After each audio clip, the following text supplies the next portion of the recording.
खुदावंद यसुम मसीह के कादर और जलाली नाम में आपकी सलामती हो। व्यूअर्स, प्रोग्राम नाकाबिले यकीन में हम आपको खुशामदीद कहते हैं। उम्मीद है कि आपको हमारे सारे प्रोग्राम्स पसंद आ रहे होंगे और आपके आरा और आपके सवालात भी हम तक पहुंच रहे हैं। और आज आपके ही एक सवाल से हम प्रोग्राम का आगाज़ करेंगे और हमारे सवालात के जवाब देंगे पास्टर शर्जील खान साहब।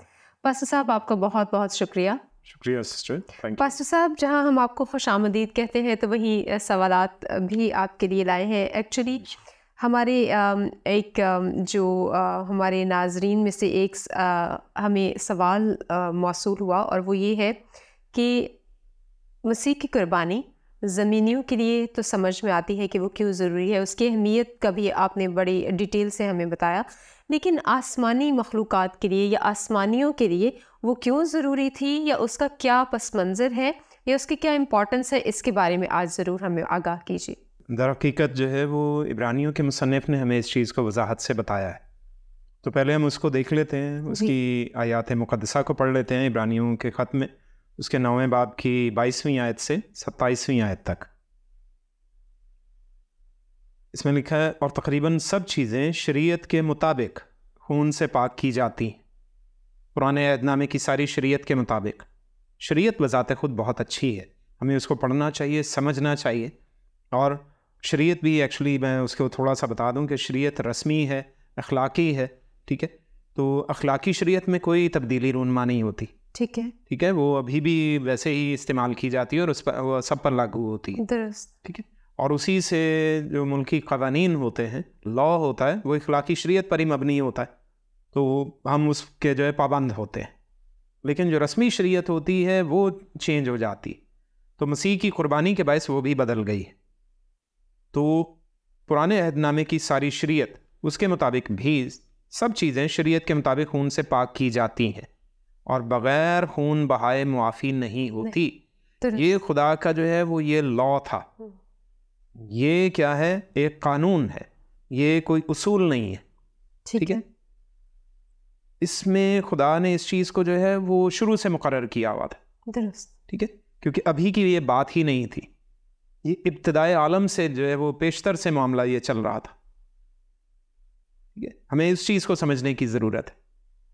पास्टर साहब, जब आप बोलते हैं इब्तिदाए आलम से, तो इसका मतलब है कि कहीं आदम और हवा के वजूद से भी पहले से, जी बेशक से। तो हम यही समझना चाहते हैं कि आप उस बारे में बताएं कि ये जो बनाए आलम से पेशतर की बात की जाती है और उसके लिए कुर्बानी भी पहले से उसका तायुन हो चुका है, ये कैसे है?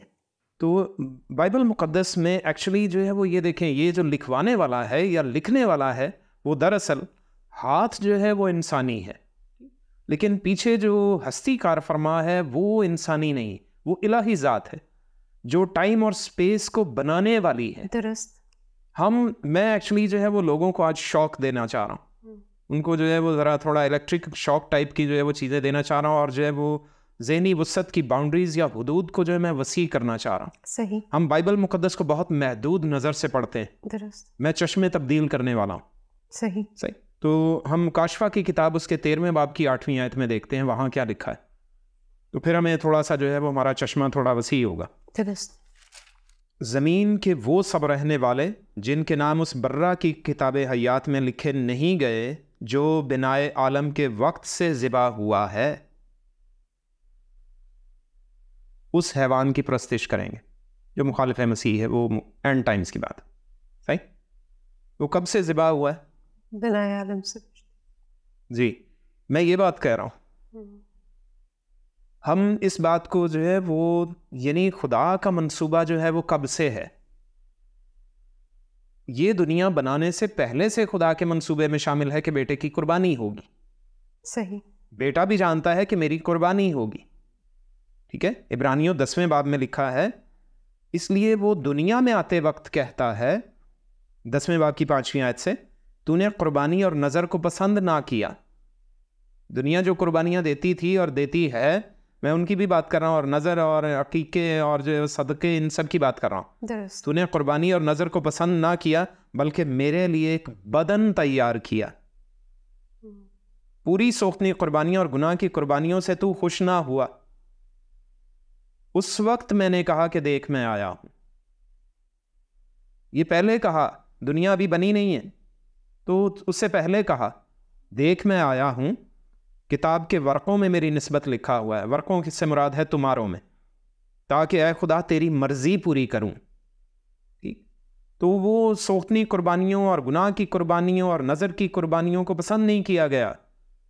वो तो शरीयत के मुताबिक थीं, फिर भी खुदा खुश नहीं है, क्योंकि वो कामिल नहीं कर सकती, कामिलियत अता नहीं करती हैं। ठीक है, उनको मैंने जैसे पहले भी एक प्रोग्राम में बयान किया था, जिसकी वजह से सवाल किया गया, तो वो ये वजह थी कि देखें वो तो गोश्त खाते थे, काहिन खाते थे, तमाम लोग तो वो गोश्त भी नहीं खाते हैं। सही, बिल्कुल। जो कुर्बानी गुनाह की कुर्बानी लेकर आया है वो खुद तो उस गोश्त में शरीक नहीं हो रहा।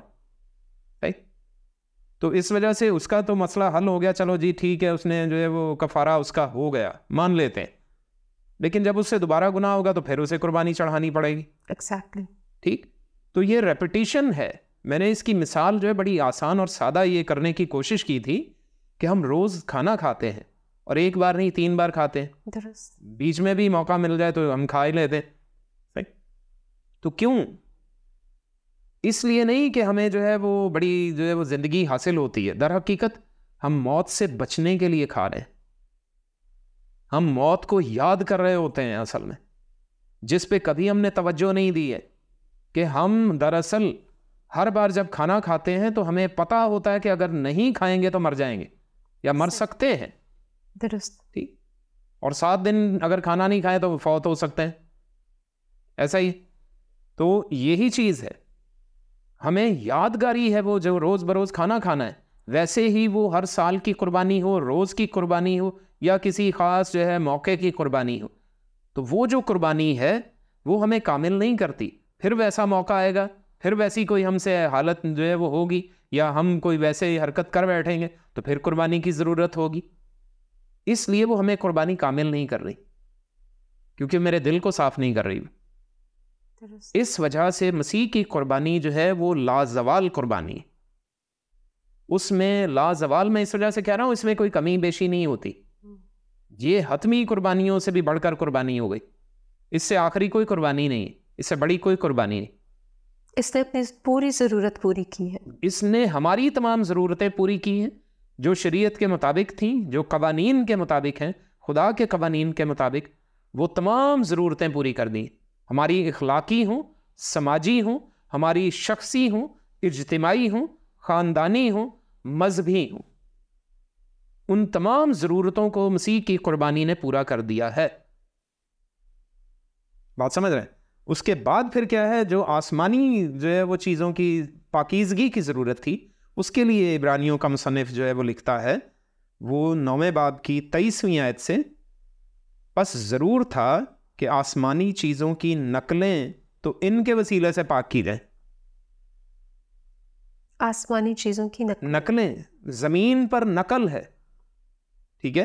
ओके, ये देखें मेरा हाथ है तो इसका साया नीचे पड़ रहा है, अक्स है, ये हकीकत है, ये अक्स है, ठीक है। तो आसमान का नक्शा खुदा ने दिखाया था हजरत मूसा को, दुरुस्त। तो सारी जो है वो वहां पे पाक मकान है, तो खुदा ने वहां पर से नक्शा दिखा दिया ना। दुरुस्त। खुदा ने कोई जो है वो यानी इमेजिनरी उसको नक्शा नहीं दिया। सही।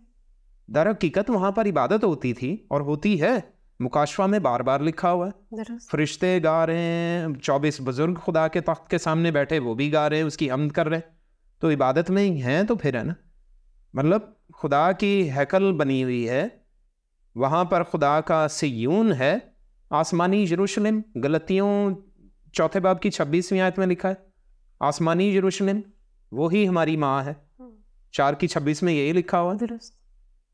तो उसके जो है वहाँ पे जब वो हैकल मौजूद है, आसमानी यरूशलेम मौजूद है, तो अभी देखें, लेकिन जो बनी इसराइल कौम है, यहूदी कौम है, वो पहली हैकल जो सुलेमान बादशाह के वसीले बनाई गई जी, वो सियून की पहाड़ी और सियून को और यरूशलेम शहर को, वो ख़ास तौर पे सियून को क्या समझते हैं, वो खुदा की हुजूरी यानी आसमान समझते हैं वो अपने लिए, यानी आसमान वहाँ पर मौजूद है उनके लिए, वो ये तसव्वुर करते थे।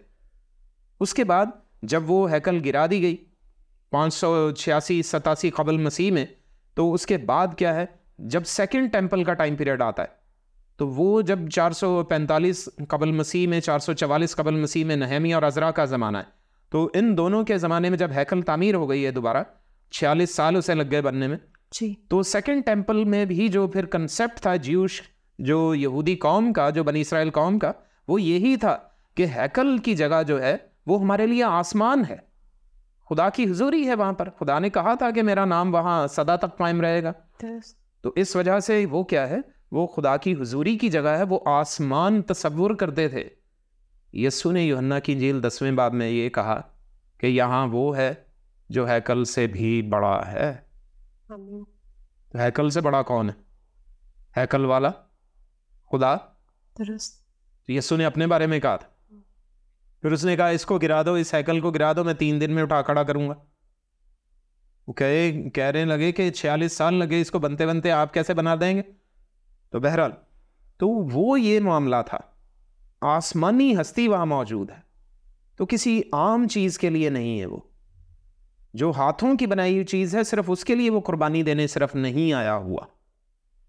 यहां पे हमें उस चीज को जो है वो वाजे करने की कोशिश की गई है, क्योंकि हम लोग क्या हैं, महदूद सोच, महदूद अकल वाले लोग हैं। हम ज्यूश पर्सपेक्टिव को ही, बाइबल के ज्यूश पर्सपेक्टिव को पूरे तौर पे समझते ही नहीं।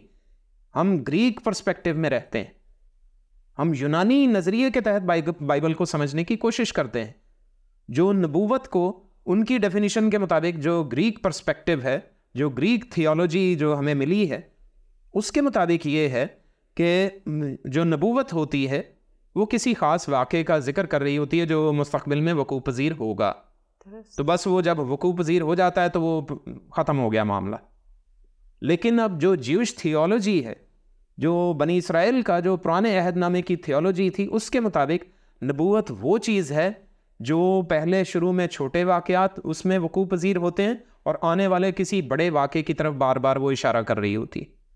ड्यूअल प्रोफेसी जी, वो सिर्फ ड्यूअल ही नहीं होती, उसमें मल्टीपल प्रोफेसीज होती हैं और मल्टीपल टाइम्स में वो जो है वो वक़ू पज़ीर होती हैं वो वाक़यात। उसे मैं जो है वो मैंने एक नाम दिया है पिक्टोरियल प्रोफेसीज। वो पिक्टोरियल प्रोफेसी होती है, ठीक है, जिसे हम मेटाफोरिक जो है वो वर्ड नाम देते हैं, लेकिन एक्चुअली मैं उसको नहीं देता क्योंकि मेटाफोर जो है वो कोई इतना अच्छा माना नहीं देता। सही। तो वो पिक्टोरियल प्रोफेसी होती है। जैसे इसहाक की कुर्बानी, वो तशबीहन क्या थी, वो कुर्बानी जो है वो बार बार हमें इशारा दे रही थी मसीह की कुर्बानी की तरफ। लेकिन पुराने अहदनामे में बहुत बार ऐसे जो है वो अंबिया को इसी तरह से जो है वो कुर्बानी के लिए पेश किया गया, वो उसी की अलामत थे। वो इसहाक से लेकर आगे तक, हाबिल की कुर्बानी, इसहाक की कुर्बानी, और भी जो है वो अंबिया को कुर्बान किया गया, यसाया को आरे से चीर दिया गया, ठीक है, और भी लोगों को मारा गया। तो ये सब कुर्बानियाँ जो थी ये उसी की अलामत थी, आने वाले मसीह की कुर्बानी की अलामत थी।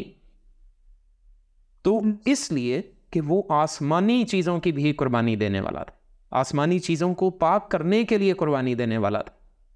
बाइबल मुकद्दस में मैंने जैसे पहले कहा कि हम बातों को पूरे तौर पे समझ ही नहीं पा रहे होते, अंडरस्टैंड ही नहीं कर रहे। इस वजह से हमारे लिए थोड़े थोड़े इशारे दिए गए।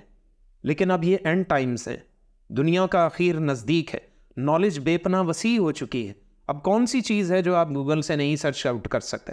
आपको आसानी से सब चीज़ें मिल जाती, लेकिन हम पढ़ने की कोशिश नहीं करते। असल मसला हमारा ये है, हम अफ्रीका के जंगलों में अभी भी रहते हैं, कबायली बनकर, दुनिया से बेगाना, बाइबल से बेगाना है हम। इस वजह से ऐसे होता है हमारे साथ।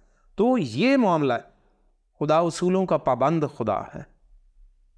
जो उसूल उसने शरीयत में ज़मीन के लिए दिए थे, बैन वही उसूल उसके आसमान पर भी चलते। जो उसूल उसने हमें मत्ती की इंजील 5वें से 7वें बाब तक पहाड़ी वाज में हमें बताए हैं, वही उसूल उसके आसमान पर भी चलते हैं। खुदा उन्हीं उसूलों के तहत कुर्बानी का सारा निज़ाम देता है, इसलिए वहां पर भी कुर्बानी होना ज़रूरी थी।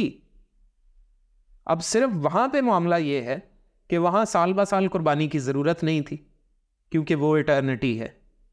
उसमें जो मुस्तकबिल है वैसा ही माजी है, वैसा ही हाल है। उसमें माजी, हाल, मुस्तकबिल का कोई तसव्वुर नहीं। उसमें तमाम वक्त एक जैसा है, यकसा है, इसलिए इब्रानियों 13वें बाब की 8वीं आयत में लिखा गया, मसीह आज कल बल्कि अब तक यकसा खुदा, यानी यकसा है।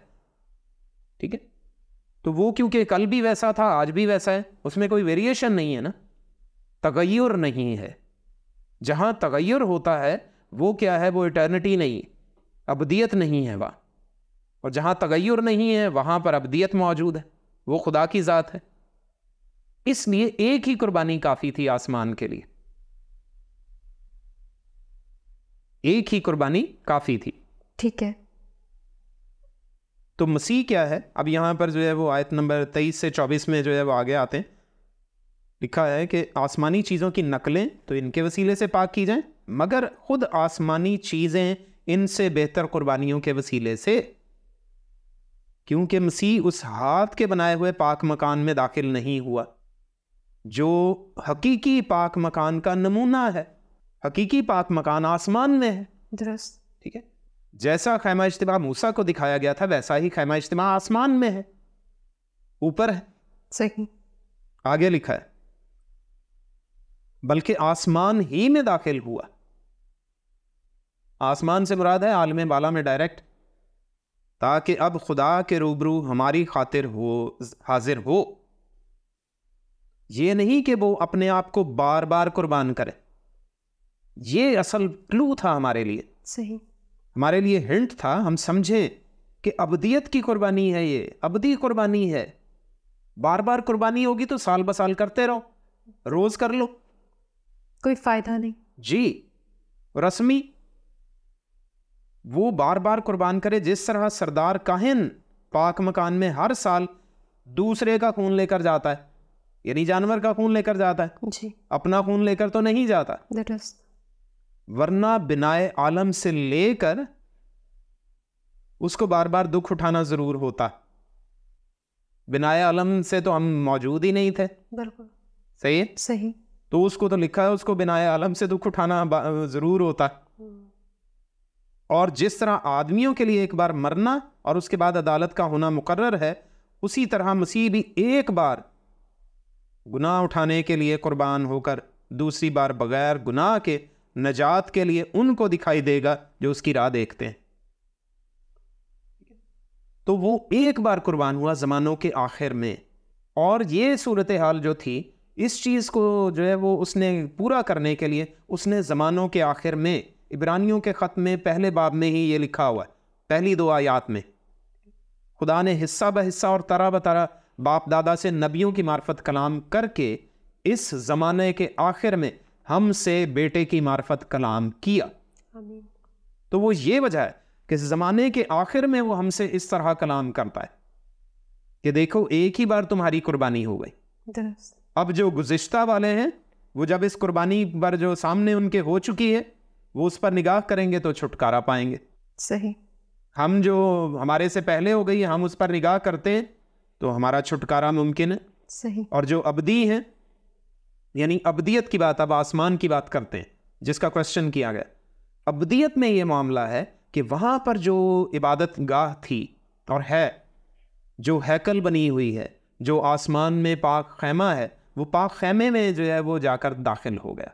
पाक तरीन मकान जो सहन है, फिर पाक मकान है, फिर पाक तरीन मकान है, तो उसमें वो अपना ही खून लेकर दाखिल हो गया। सही। क्योंकि पौलुस रसूल ये भी तो कहता है ना ये खैमा गिराया जाएगा जी। तो मसीह अपना बदन जब कुर्बान करता है तो वो खैमा भी गिरा दिया गया। सही। क्यों? फिर पतरस रसूल ये कहता है कि तुम उसके करीब आ जाओ, कीमती और जिंदा पत्थर बनते जाओ और उसमें तामीर होते जाओ। काहे की तामीर कर रहे हैं? आसमान पे हैकल तामीर हो रही, आसमानी हैकल। सही। तो इबादत के लिए तामीर हो रही है। दुरुस्त। तो वो सब कुछ जो है वो हमें इसीलिए कहा जा रहा है, हम उन इशारा जात को समझें जो हमें इशारा दे रहे हैं, पॉइंट आउट कर रहे हैं कि हम कहाँ की कुर्बानी को देख रहे हैं। तो वो अब पाक हैकल होगी। दुरुस्त। हम सब जो मसीही ईमानदार हैं, जो मसीह के कफ़ारे पर ईमान रखते हैं, हम सब क्या है, आसमानी हैकल में क्या है वो शामिल हो रहे हैं, उसका हिस्सा बनते चले जा रहे हैं, उसमें तामीर होते चले जा रहे हैं। दिन ब दिन, रोज़ बरोज़ वो उसकी तामीर जो है वो बहुत बड़ी होती जा रही है। और पौलुस रसूल पहला कुरिन्थियों में भी ये लिखता है कि तुम पाकरू का मकदस हो, तुम खुदा का मकदस हो, यानी खुदा की हैकल हो। एक मसीही जब इस दुनिया में चलता फिरता है, जहाँ पर भी वो मौजूद है, तो जादूगरों और देवी देवताओं और उनके मंदिरों के लिए उनको रूहानी जहान में खुदा की हैकल नजर आती। जहाँ जहाँ मसीही होते हैं वो खुदा की हैकल उनको नजर आ रही होती, खुदा की हुजूरी वहाँ नजर आ रही होती, इसलिए वो उससे दूर रहते हैं। दुनिया में आज जो जादूगरी और ये जो सब कुछ है, ये अभी बहुत कम है इसकी शिद्दत। इंटरनेट पर इसका बहुत ज्यादा रुझान बढ़ाया जा रहा है जी। दुनिया में लोग भी इसकी तरफ बहुत रुजू कर रहे हैं, और ये बढ़ेगा जब बड़ी मुसीबत का दौर आएगा। सही। वैसा तस्वुर, वैसे ही जादूगरी दुनिया ने कभी देखी भी नहीं है जो अब जाहिर होगी। सही। लेकिन उस वक्त तक, जब तक पाकरू इस दुनिया में मसीही ईमानदारों के जो दिलों में बसाया गया है वो मौजूद है, तब तक वो जाहिर नहीं हो सकती वो जादूगरी, क्योंकि खुदा की हैकल यहाँ मौजूद है, खुदा की हुजूरी रहती है हर वक्त। जब रैप्चर में ये उठा ली जाएगी, जैसे कि मुकाशफा 9वें बाब में लिखा है कि अथाह गढ़े से वो टिड्डियाँ निकल आएंगी, तो वो टिड्डियाँ कौन सी टिड्डियाँ जो है वो क्या फसलें खाने थोड़ी आएंगी, वो क्या है, वो बदरूहें हैं, वो बदरवाह हैं, जो कि इंसानों को वरगलाने के लिए और जादूगरी की तरफ माइल करने के लिए, उनके जहनों को क्या है वो कैप्चर करने के लिए, उनके जहनों में वसवसे डाल के उनको गुमराह करने के लिए, वो सब क्या है बेतहाशा बढ़ जाएगा मामला। क्यों? क्योंकि खुदा की हैकल उठा ली गई है। और ये किस वजह से है? मसीह की कुर्बानी की वजह से, क्योंकि वो सब के सब जो कीमती और जिंदा पत्थर हैं वो जाके आसमानी हैकल में फिट होने वाले हैं। आमीन। ठीक सही। तो वहां पर क्या है, इबादत का सारा निज़ाम जो था वो सब जब इब्लीस बना है, जब शैतान, यानी माजरत के साथ ये फिर जो है वो कुछ लोग ये तस्वर कर लेते हैं खुदा ने इब्लीस को खुद बनाया। नो, खुदा ने उसे लूसीफर बनाया था, उसे रोशनी देने वाला फरिश्ता बनाया था, रोशनी का एक तरह कह लीजिए रोशनी बेरर, ठीक है, उसके अंदर रोशनी रखी थी। तो वो क्या है, खुदा ने तो उसे पाक बनाया था, लेकिन वो क्या है गुनाह में गिर गया, घमंड उसके दिल में समाया, उसकी वजह से क्या है गुनाह हुआ है। उस गिलाजत को साफ करना है, वो मसीह की कुर्बानी के बगैर मुमकिन नहीं। सही। तो जब आसमान को साफ करना है तो कोई ज़मीनी जाकर कैसे, खाकी जाकर कैसे नूरी की जगह को साफ कर सकता है? इस वजह से किसी नूरी का ही कुर्बान होना ज़रूरी था। अब नूरियों के साथ क्या है, खाकियों ने भी गुनाह कर लिया बाग अदन में। दुरुस्त। अब दोनों जगह की कुर्बानी बैक वक्त, दोनों की सफाई ज़रूरी है। सही। वरना फिर दो जगह कुर्बानी देनी पड़ती, आसमान के लिए अलग, ज़मीन के लिए अलग। सही। तो खुदा खुदा है, वो हम जैसा तो है नहीं, उसके पास हज़ारों करोड़ों तरीके हैं। उसने कहा एक ही बार मैं तुम्हारा जो है मसला हल करता हूँ। सही। तो इसलिए मुकाशफा 13 की 8 में लिखा हुआ है कि बिनाए आलम से ज़बा किया हुआ बर्रा, खुदा के अज़ली मंसूबे में वो ज़बा हुआ है। इस वजह से खुदा के इल्म साबिक़ के मुताबिक वो क्या है, उसने पहले से ये मंसूबा तैयार कर दिया और फिर ज़माने के आखिर में मसीह को कुर्बान कर दिया। तो जैसे इबादत की जो है वो तमाम चीज़ें जो थी खैमा इज्तिमा में या हैकल में, वो सब चीज़ों पर खून छिड़का जाता था, तो वैसे ही मसीह की कुर्बानी ने भी ये सब कुछ किया। आसमानी खैमा इज्तिमा में भी हर जगह पर खून छिड़का जाना ज़रूरी था।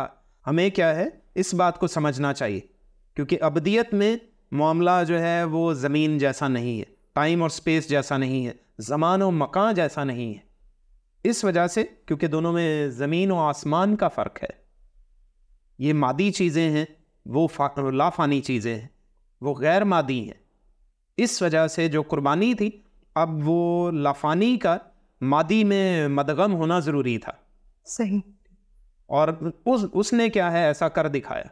खुदा के बेटे ने क्या है वो बदन इख्तियार किया जो कि जिस्मानी है, ज़मीनी बदन इख्तियार कर लिया। ज़मीनियों जैसा था वो आसमानी ही, आसमानी भी बदन है और ज़मीनी भी। पहला कुरिन्थियों 15 में वाज़े लिखा हुआ है। तो वो क्या है, वो इस आसमानी बदन लेकर आता है ज़मीन पर, लेकिन था वो ज़मीनियों जैसा। तो जब वो कुर्बान होता है तो ज़मीन वालों का भी कफ़ारा हो गया। सही। तो जब वो उसे धोकर साफ कर देता है तो अब हमारे लिए क्या है, वो रास्ता खुल गया है।